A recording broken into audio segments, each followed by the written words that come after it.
This movie is about a woman named Nina Chestnut who is working as a live-in chef, but she never told her family that she made the switch from successful lawyer to live-in chef, which was her passion. And she also has told her family that she is engaged. One day, her brother decides to throw a wrench in the annual Christmas plans and ask Nina to host Christmas. So she's got to keep up the lie that she's a lawyer. She has to tell her family that the home that she's currently working in is actually the house she owns, and she also has to rope in her friend Malcolm Butler, played by the wonderful Brad James, into pretending to be her fiance. What could go wrong? Like, people love holiday stories and Christmas movies. There's a certain theme, and people talk about the magic in the air from it, but it's the magic of the people. Like, it doesn't happen without each other.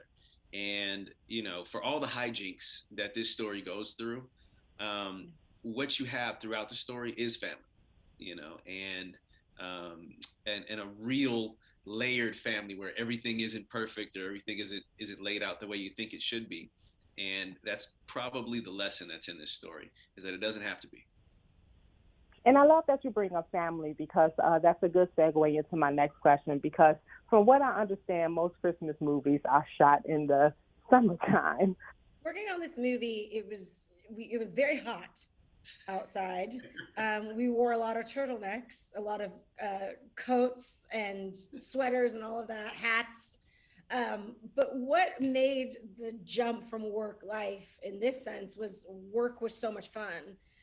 We all got along so well. We hung out outside of work. So it really just, there was no work. It was just so much fun. And this film in particular, I think it shows on camera. So, we were sweating in our turtlenecks, but we were laughing a lot. So it made it all very easy. The sweat was worth it then. Sweat was worth it.